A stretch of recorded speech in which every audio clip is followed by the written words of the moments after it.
प्रेम से बोलिए माँ संतोषी की जय। नमस्कार भक्तगण, माँ संतोषी की कृपा आप सभी पर बनी रहे।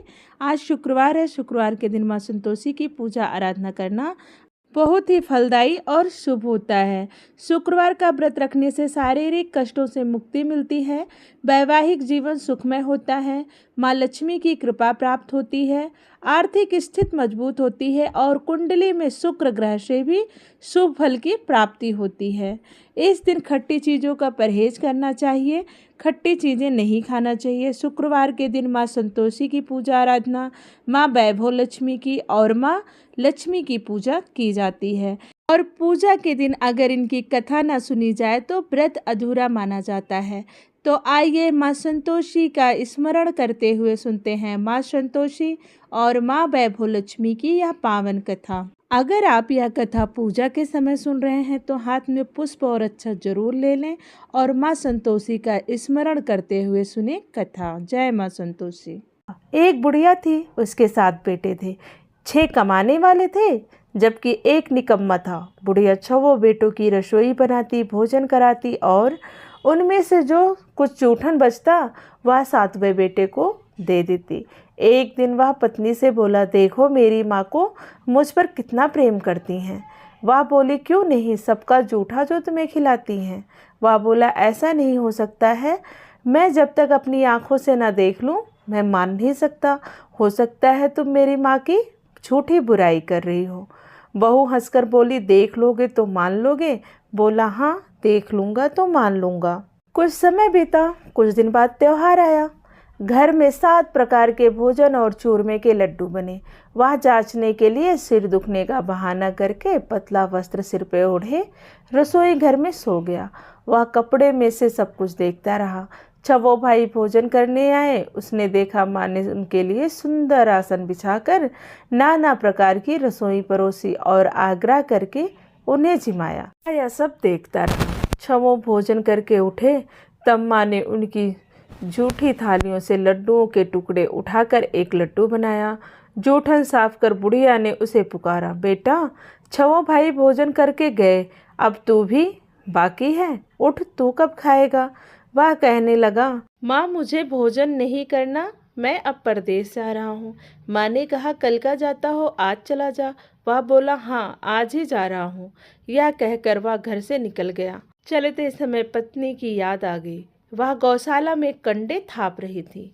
वहां जाकर बोला, हम जावे परदेश आवेंगे कुछ काल, तुम रहियो संतोष से धर्म अपनो पाल। वह बोली, जाओ पिया आनंद से हमरो सोच हटाए, राम भरोसे हम रहे ईश्वर तुम्हें सहाय। 2 निशानी आपन देख धरूं मैं धीर, सुधिमति हमारी बिसारियो रखियो मन गंभीर। वह बोला, मेरे पास तो कुछ नहीं है, या अंगूठी है सो ले ले और अपनी कुछ निशानी मुझे दे। वह बोली, मेरे पास क्या है, यह गोबर भरा हाथ है। यह कहकर उसकी पीठ पर गोबर के हाथ की थाप मार दी। वह चल दिया। चलते चलते दूर देश पहुंचा। वहां पहुंचकर देखा एक साहूकार की दुकान थी। वहां जाकर कहने लगा, भाई मुझे नौकरी पर रख लो। साहूकार को जरूरत थी, बोला रह जा। लड़के ने पूछा, तनख्वाह कितनी दोगे। साहूकार ने कहा, काम देखकर दाम मिलेंगे। साहूकार की नौकरी मिली। वह सुबह 7 बजे से रात के 10 बजे तक नौकरी पर जाने लगा। कुछ दिनों में दुकान का सारा लेन देन, हिसाब किताब, ग्राहकों को माल बेचना, सारा काम करने लगा। साहूकार के 7-8 नौकर थे। सब चक्कर खाने लगे, यह तो बड़ा होशियार बन गया है। और सेठ ने काम भी देखा और 3 महीने में ही उसे आधे का मुनाफेदार बना दिया। कुछ वर्ष में ही नामी सेठ बन गया और मालिक सारा कारोबार उस पर छोड़कर चला गया। इधर उसकी पत्नी को सास ससुर दुख देने लगे। सारी गृहस्थी का काम करा के उसे लकड़ी लेने जंगल में भेजते। इस बीच घर के आटे से जो भूसी निकलती उसकी रोटी बनाकर रख दी जाती और फूटे नारियल की नरेली में पानी। एक दिन वह लकड़ी लेने जा रही थी। रास्ते में बहुत सी स्त्रियां संतोषी माता का व्रत करती दिखाई दी। वह वहां खड़ी होकर कथा सुनने लगी और पूछा, बहनों तुम किस देवता का व्रत करती हो और उनके करने से क्या फल मिलता है। यदि तुम इस व्रत का विधान मुझे समझा कर कहोगी तो मैं तुम्हारा बड़ा एहसान मानूंगी। तब उसमें से एक स्त्री बोली, सुनो, यह संतोषी माता का व्रत है। इसके करने से निर्धनता दरिद्रता का नाश होता है और जो कुछ मन में कामना हो वह सब माता संतोषी की कृपा से पूरी होती है। तब उसने उनसे व्रत की विधि पूछी। वह भक्तिनी स्त्री बोली, 1.25 आने का गुड़ चना लेना, इच्छा हो तो 5.25 आने का लेना या 1.25 रुपये का भी सहूलियत के अनुसार लाना। बिना परेशानी और श्रद्धा व प्रेम से जितना बन पड़े सवाय लेना। प्रत्येक शुक्रवार को निराहार रहकर कथा सुनना। इसके बीच क्रम टूटे नहीं। लगातार नियम पालन करना। सुनने वाला कोई ना मिले तो घी का दीपक जला उसके आगे या जल के पात्र को सामने रखकर कथा कहना। जब कार्य सिद्ध ना हो तो नियम का पालन करना और कार्य सिद्ध हो जाने पर व्रत का उद्यापन करना। किसी के ग्रह खोटे भी हों तो भी माता वर्ष भर में कार्य सिद्ध करती हैं। फल सिद्ध होने पर उद्यापन करना चाहिए, बीच में नहीं। उद्यापन में 2.5 सेर आटे का खाजा तथा इसी परिमाप से खीर तथा चने का साग करना। 8 लड़कों को भोजन कराना। जहाँ तक मिले देवर जेठ भाई बंधु के हों, ना मिले तो रिश्तेदार और पास पड़ोसियों को बुलाना। उन्हें भोजन करा, यथाशक्ति दक्षिणा दे माता का नियम पूरा करना। उस दिन घर में खटाई नहीं खाना। यह सुन बुढ़िया के लड़के की बहू चल दी। रास्ते में लकड़ी के बोझ को बेच दिया और उन पैसों से गुड़ चना ले माता के व्रत की तैयारी कर आगे चली और सामने मंदिर देखकर पूछने लगी, यह मंदिर किसका है? सब कहने लगे, संतोषी माता का मंदिर है।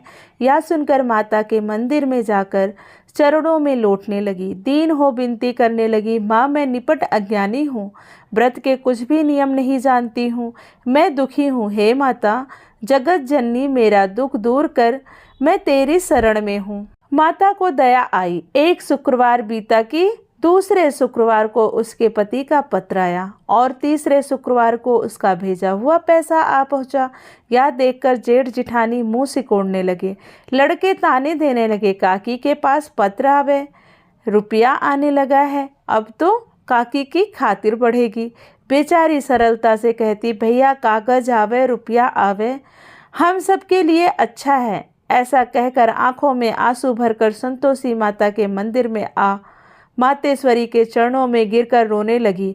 माँ मैंने तुमसे पैसा कब मांगा है? मुझे पैसे से क्या काम है? मुझे तो अपने सुहाग से काम है। मैं तो अपने स्वामी के दर्शन मांगती हूँ। तब माता ने प्रसन्न होकर कहा, जा बेटी तेरा स्वामी आएगा। यह सुनकर खुशी से बावली होकर घर जाकर काम करने लगी। अब संतोषी माँ विचार करने लगी, इस भोली पुत्री को मैंने कह तो दिया कि तेरा पति आएगा, लेकिन कैसे? वह तो इसे स्वप्न में भी याद नहीं करता। उसे याद दिलाने के लिए तो मुझे ही जाना पड़ेगा। इस तरह माताजी उस बुढ़िया बेटे के पास जा स्वप्न में प्रकट हो कहने लगी, साहूकार के बेटे सो रहा है या जागता है? वह कहने लगा, माता सोता भी नहीं जागता भी नहीं, कहो क्या आज्ञा है? माँ कहने लगी, तेरे घर बार है कि नहीं? वह बोला, मेरे पास सब कुछ है, माँ बाप है, बहू है, क्या कमी है? माँ बोली, भोले पुत्र तेरी बहू घोर कष्ट उठा रही है, तेरे माँ बाप उसे परेशानी दे रहे हैं, वह तेरे लिए तरस रही है, तू उसकी सुध ले। वह बोला, हाँ माताजी यह तो मालूम है, परंतु जाऊं तो कैसे? परदेश की बात है, लेन देन का कोई हिसाब नहीं है, कोई जाने का रास्ता नहीं आता, कैसे चला जाऊं?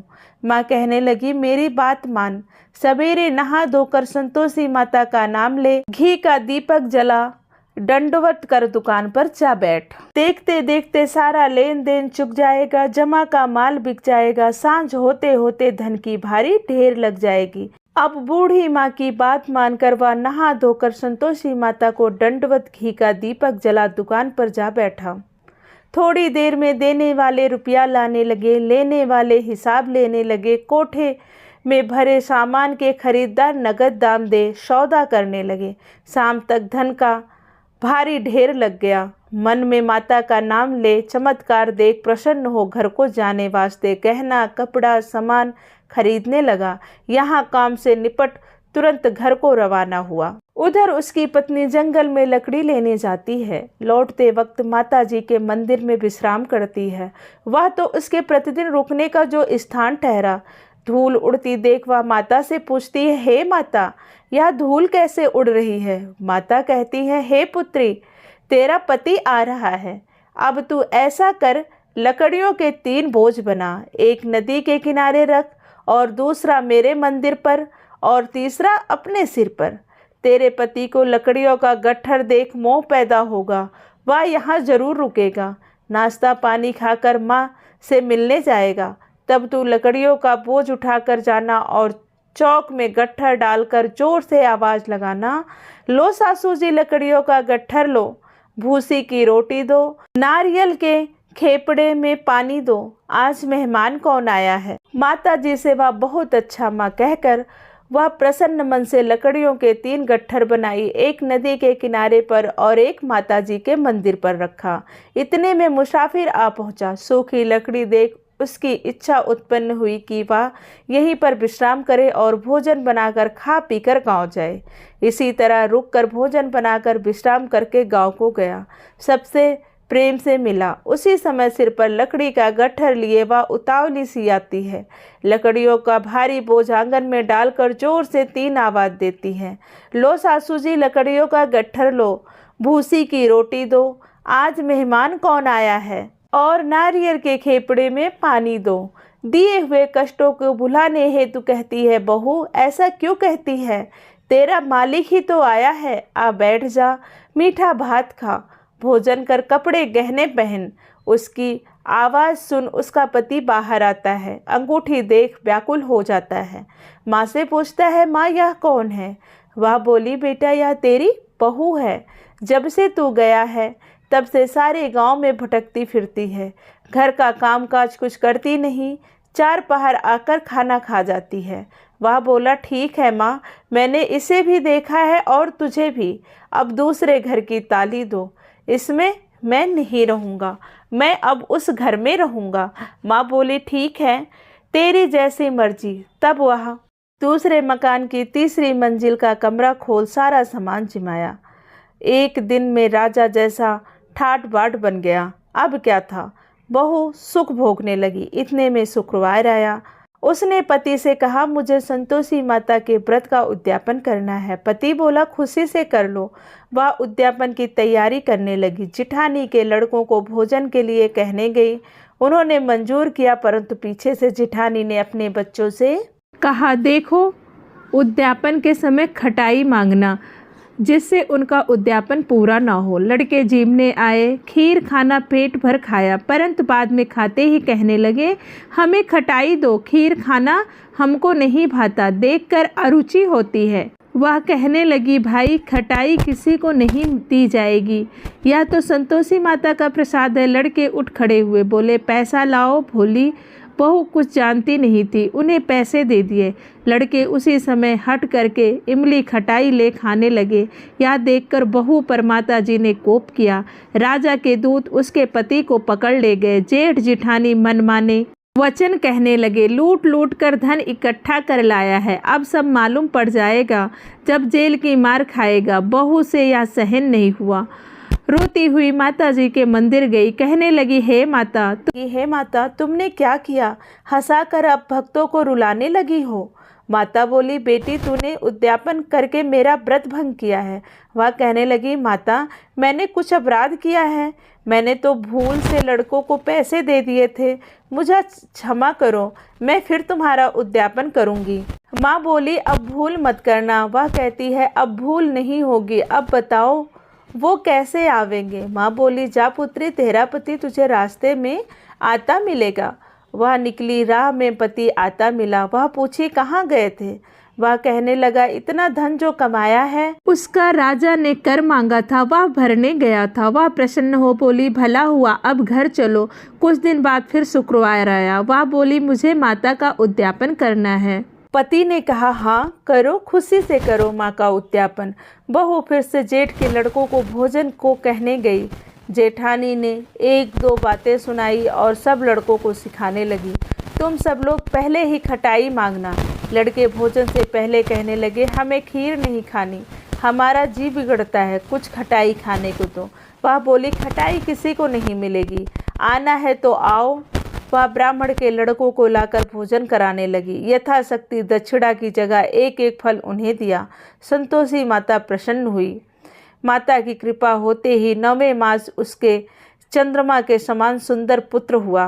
पुत्र को पाकर प्रतिदिन माता जी के मंदिर में जाने लगी। माँ ने सोचा, यह रोज आती है, आज क्यों ना इसके घर चलूं। यह विचार कर माता ने भयानक रूप बनाया। कूड़ चने से सना मुख, ऊपर सूंड के समान ओठ, उस पर मक्खियां भिन भिन कर रही थी। देहली पर पैर रखते ही उसकी सास चिल्लाई, देखो रे, कोई चुड़ैल डाइन चली आ रही है, लड़को इसे भगाओ, नहीं तो किसी को खा जाएगी। लड़के भगाने लगे, चिल्लाकर खिड़की बंद करने लगे। बहू रोशनदान से सब देख रही थी। प्रसन्नता से पगली हो चिल्लाने लगी, आज मेरी माता मेरे घर आई हैं। वह बच्चे को दूध पीने से हटाती है। इतने में सास का क्रोध फट पड़ता है। वह बोली, क्या उतावली हुई है, बच्चे को पटक दिया। इतने में माँ के प्रताप से लड़के ही लड़के नजर आने लगे। वह बोली, माँ, मैं जिनका व्रत करती हूँ यह संतोषी माता हैं। सबने माता जी के चरण पकड़ लिए और विनती कर कहने लगे, हे माता, हम मूर्ख हैं, अज्ञानी हैं, तुम्हारे व्रत की विधि हम नहीं जानते। व्रत भंग कर हमने बड़ा अपराध किया है। जग माता, आप हमारा अपराध क्षमा करो। इस प्रकार माता प्रसन्न हुई। बहू को प्रसन्न हो जैसा फल दिया वैसा सबको देना। जो कथा कहे सुने हुंकार भरे, माँ सबकी मनोकामना पूरी करना, सबके बिगड़े काम बनाना। प्रेम से बोलिए माँ संतोषी की जय। आइए अब सुनते हैं माँ वैभव लक्ष्मी की यह पावन कथा। एक शहर में बहुत से लोग रहते थे। सभी अपने अपने कर्मों में लगे रहते थे। किसी को किसी की परवाह नहीं थी। भजन, कीर्तन, भक्ति भाव, दया, माया, परोपकार जैसे संस्कार कम हो गए थे। शहर में बुराइयां बढ़ गई थी। शराब, जुआ, रेस, व्यभिचार, चोरी, डकैती वगैरह बहुत से गुनाह शहर में होते थे। इसके बावजूद शहर में कुछ अच्छे लोग भी रहते थे। ऐसे ही लोगों में शीला और उसके पति की गृहस्थी मानी जाती थी। शीला धार्मिक प्रवृत्ति की और संतोषी स्वभाव वाली थी। उसका पति भी विवेकी और सुशील था। शीला और उसका पति कभी किसी की बुराई नहीं करते थे और प्रभु भजन में अच्छी तरह समय व्यतीत कर रहे थे। शहर के लोग इनकी गृहस्थी की सराहना करते थे। देखते ही देखते समय बदल गया। शीला का पति बुरे लोगों से दोस्ती कर बैठा। जब वह जल्द से जल्द करोड़पति बनने का ख्वाब देखने लगा, इसलिए वह गलत रास्ते पर चल पड़ा। फलस्वरूप वह रोडपति बन गया, यानी रास्ते पर भटकने वाला भिखारी जैसी उसकी हालत हो गई। शराब, जुआ, रेस, चरस, गांजा वगैरह बुरी आदतों में शीला का पति भी फंस गया। दोस्तों के साथ उसे भी शराब की आदत हो गई। इस प्रकार उसने अपना सब कुछ रेस जुए में गंवा दिया। शीला को पति के बर्ताव से बहुत दुख हुआ, किंतु वह भगवान पर भरोसा कर सब कुछ सहने लगी। वह अपना अधिकांश समय प्रभु भक्ति में बिताने लगी। अचानक एक दिन दोपहर को उसके द्वार पर किसी ने आवाज दी। शीला ने दरवाजा खोला तो देखा कि एक माजी खड़ी हैं। उनके चेहरे पर अलौकिक तेज निखर रहा था। उनकी आंखों से मानो अमृत बह रहा था। उनका भव्य चेहरा करुणा और प्यार से छलक रहा था। उनको देखते ही शीला के मन में अपार शांति छा गई। शीला के रोम रोम से आनंद छा गया। शीला उस माजी को अंदर आदर के साथ ले आई। घर में बिठाने के लिए कुछ भी नहीं था, अतः शीला ने सकुचाए एक फटी हुई चादर पर उनको बिठाया। माजी बोली, क्यों शीला, मुझे पहचाना नहीं? हर शुक्रवार को लक्ष्मी जी के मंदिर में भजन कीर्तन के समय मैं भी वहां आती हूँ। इसके बावजूद शीला कुछ समझ नहीं पा रही थी। फिर माजी बोली, तुम बहुत दिनों से मंदिर नहीं आई, अतः मैं तुम्हें देखने चली आई। माँ जी के अति प्रेम भरे शब्दों से शीला का हृदय पिघल गया। उसकी आंखों में आंसू आ गए और वह बिखल बिखल कर रोने लगी। माँ जी ने कहा, बेटी, सुख और दुख तो धूप और छांव जैसे होते हैं। धैर्य रखो बेटी, मुझे तेरी सारी परेशानी बता। माँ जी के व्यवहार से शीला को काफ़ी सांत्वना मिली और सुख कि आज में उसने माँ जी को अपनी सारी कहानी कह सुनाई। कहानी सुनकर माँ जी ने कहा, कर्म की गति न्यारी होती है, हर इंसान को अपने कर्म भुगतने ही पड़ते हैं, इसलिए तू चिंता मत कर। अब तू कर्म भुगत चुकी है, अब तुम्हारे सुख के दिन अवश्य आएंगे। तू तो माँ लक्ष्मी जी की भक्त है। माँ लक्ष्मी जी तो प्रेम और करुणा के अवतार हैं, वे अपने भक्तों पर हमेशा ममता रखती हैं, इसलिए तू धैर्य रखकर माँ लक्ष्मी जी का व्रत कर, इससे सब कुछ ठीक हो जाएगा। शीला के पूछने पर माँ जी ने उसे व्रत की सारी विधि बताई। माँ जी ने कहा, बेटी, माँ लक्ष्मी जी का व्रत बहुत सरल है, उसे वरलक्ष्मी व्रत या वैभव लक्ष्मी व्रत कहा जाता है। यह व्रत करने वाले की सब मनोकामनाएं पूर्ण होती हैं, वह सुख संपत्ति और यश प्राप्त करता है। शीला यह सुनकर आनंदित हो गई। शीला ने संकल्प करके आंखें खोली तो सामने कोई नहीं था। वह विस्मित हो गई कि माँ जी कहाँ गई। शीला को तत्काल यह समझते देर नहीं लगी कि माँ जी और कोई नहीं, साक्षात लक्ष्मी जी ही थी। दूसरे दिन शुक्रवार था। सवेरे स्नान करके स्वच्छ कपड़े पहनकर शीला ने माँ जी द्वारा बताई गई विधि से पूरे मन से व्रत किया। आखिरी में प्रसाद वितरण हुआ। यह प्रसाद पहले पति को खिलाया। प्रसाद खाते ही पति के स्वभाव में फर्क पड़ गया। उस दिन उसने शीला को मारा नहीं, सताया भी नहीं। शीला को बहुत आनंद हुआ। उसके मन में वैभव लक्ष्मी व्रत के लिए श्रद्धा बढ़ गई। शीला ने पूर्ण श्रद्धा भक्ति से 21 शुक्रवार तक वैभव लक्ष्मी का व्रत किया। 21वें शुक्रवार को माँ जी के कहे मुताबिक उद्यापन विधि कर के 7 स्त्रियों को वैभव लक्ष्मी व्रत की 7 पुस्तकें उपहार में दी। फिर माता जी के धन लक्ष्मी स्वरूप की छवि को वंदना करके भाव मन से ही मन प्रार्थना करने लगी, हे माँ धन लक्ष्मी, मैंने आपका वैभव लक्ष्मी व्रत करने की मन्नत मानी थी, वह व्रत आज पूर्ण किया है। हे माँ, मेरी हर विपत्ति दूर करो, हमारा सबका कल्याण करो। जिसे संतान न हो उसे संतान देना, सौभाग्यवती स्त्री का सौभाग्य अखंड रखना, कुंवारी लड़की को मनभावन पति देना। जो आपका यह चमत्कारी वैभव लक्ष्मी व्रत करे, उसकी सब मनोकामना पूर्ण करना, उसकी सारी विपत्ति को दूर करना, सभी को सुखी रखना। हे माँ, आपकी महिमा अपार है। ऐसा बोलकर लक्ष्मी जी के धन लक्ष्मी स्वरूप की छवि को प्रणाम किया। व्रत के प्रभाव से शीला का पति अच्छा आदमी बन गया और कड़ी मेहनत करके व्यवसाय करने लगा। उसने तुरंत शीला के गिरवी गहने रखे छुड़ा दिए। घर में धन की बाढ़ सी आ गई। घर में पहले जैसी सुख शांति छा गई। वैभव लक्ष्मी व्रत का प्रभाव देखकर मोहल्ले की दूसरी स्त्रियां भी विधिपूर्वक वैभव लक्ष्मी का व्रत करने लगी। प्रेम से बोलिए माँ वैभव लक्ष्मी की जय, माँ संतोषी की जय। यह थी माँ संतोषी और माँ वैभव लक्ष्मी की पावन कथा। आपको कथा कैसी लगी हमें कमेंट में बताएं, और अगर कथा अच्छी लगी हो तो कमेंट में माँ संतोषी की जय या माँ वैभव लक्ष्मी की जय जरूर लिखें, और वीडियो को लाइक करें, शेयर करें और चैनल को जरूर सब्सक्राइब कर लें, ताकि ऐसी धार्मिक कथा आपको समय समय पर मिलती रहे। धन्यवाद। राधे राधे।